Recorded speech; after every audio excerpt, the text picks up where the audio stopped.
Hello, I'm Antonio Neves, and this is an Advertising Age special report. In the ad industry, it's tough to find someone who cares more about diversity than Julius Dunn. Co-founder and director of Adversity, his organization educates minority students about career opportunities in advertising. Back in 2008, the One Club signed Adversity to a 2-year partnership. Dunn and his group quickly became well known and liked throughout Manhattan's ad community. In fact, this year, JWT hosted Adversity's anniversary party. A video made to promote that event shows Adversity members at the One Club's Hall of Fame wall. Each person holds a frame. This signifies the group's long-term goal of adding accomplished people of color to such industry monuments. But just 2 weeks after that party, the One Club abruptly announced it was ending its relationship with Adversity. An official statement cited budget pressures. Now, during its first year, Adversity worked hard to design pilot programs aimed at minority students in high schools. This was very different from most of the industry's other diversity programs. They largely focused on college students who were available for relatively quick hiring. So our first question to the 27-year-old Mr. Dunn was, why such emphasis on high school students? It's more difficult to go after high school students, especially those who don't know about the industry. And like I said before, that's something that you have not seen nationally. You've seen it at the local level with programs like Torch or Push 15 that's in Atlanta. You know, you can reach out to local high schools because it's easier to do that at that level. But once you think about taking that same concept and making it national and then connecting the dots between all of these, it gets a little bit tricky. The payoff, if you can actually reach a high school student before they pursue post-secondary education, I feel is much more beneficial to the advertising industry. If you can reach that kid at 10th grade or 11th grade, turn them on to the idea that there are schools like Creative Circus, VCU, Miami Ad School, Parsons, Pratt, FIT, that have these programs that can help take their innate abilities and turn them into a career, then that kid has has access to what their possibilities are earlier on. You see what I'm saying? It's kind of late in the game to reach a kid who's already spending money at a college to go and spend more money to pursue a career when you can just do that at the high school level. So I think it's more beneficial. Before we get directly into adversity, it sounds like for you as a young child and even as a college student that the advertising industry didn't seem necessarily accessible. You have guidance counselors in high school, and none of the guidance counselors I talked to knew anything about advertising. Like for the most part, they would take the studio art background that they knew I had. Especially when being in AP classes for studio art, they were just kind of like, oh, you should be like a comic book strip artist or like, some random artist somewhere, and parents will tell you all the time, you're not going to be a starving artist in my house. So, I definitely had that echoing in the back of my head. So trying to take, the studio art background and match that with a career was kind of difficult. So no, I didn't have access to any of this information, and that's partly the reason why it was started. So under that backdrop, tell me about the origins of Adversity and what your initial goals were for the program.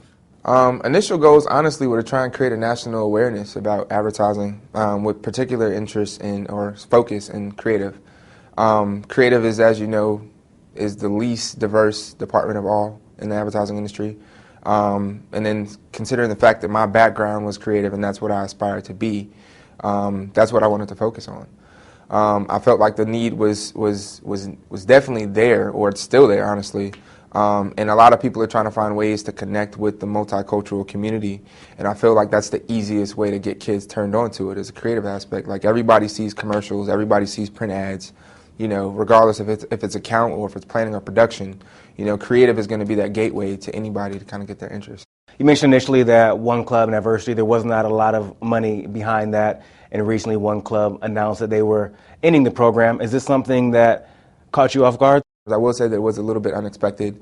Some people saw it coming. Just looking at the anniversary party, there was, a lot of execs speaking on our behalf, very few from the One Club that were there. So, a lot of people will say, oh, well, the signs were all there. But, from my standpoint, I didn't expect it.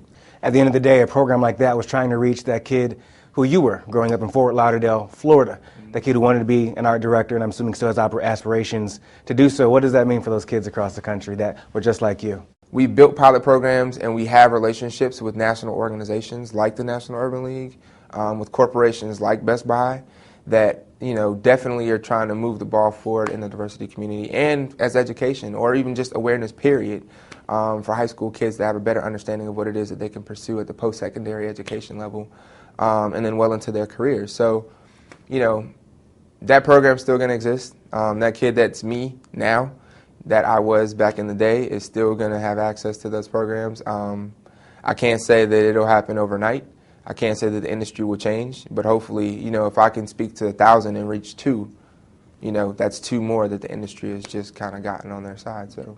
And we did speak with the One Club, and they had some positive things to say about you and the potential to work with adversity in the future. Is that something you would be open for? Yeah, I would be, and that's something that I extended, to actually offered to Mary and Kevin when we had the conversation. Kevin is the president of the One Club. Mary Warlick is the CEO. I have the community, which I'm very grateful for, to still be on my side.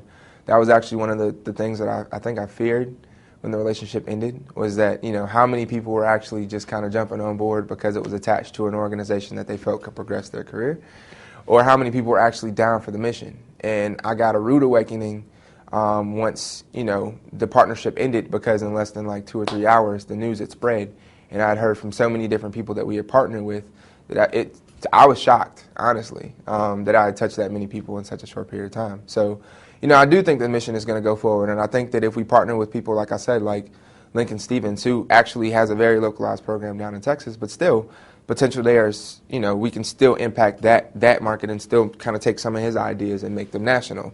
Or partner with programs like Torch in the New York area, which takes high school kids in the local area, and they take them into agencies like JWT, McCann, Saatchi, Deutsch, and turn them on to creative careers in advertising. I still think there's opportunity to do it. I'm not a Debbie Downer. I'm not upset. I'm not thinking that this is the end of the world. I just think that, with every window that closes, another door opens, and I think this is that door. So, if I recall correctly, the theme of the One Show Awards was a secret society. Is there any irony in that at all? The secret society thing, it is a little bit ironic, because it is a lot like a secret society, in the sense that, this business already is a lot about who you know, and who you don't know, for that matter. And if you don't know anyone, then it's going to be kind of hard for you to get in. This is one of the only careers I know that's like that, honestly.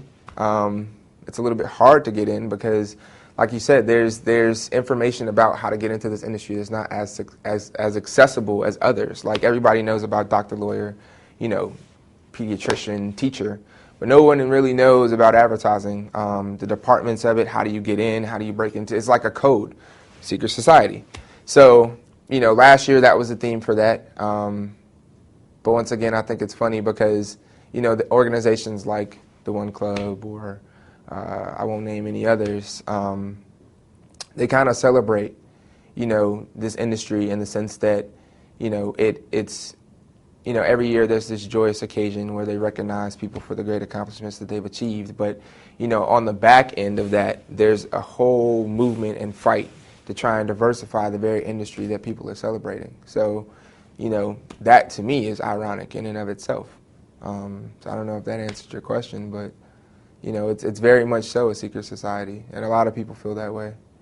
And that's it for this special report. Thanks so much for being with us. I'm Antonio Neves at Advertising Agent New York.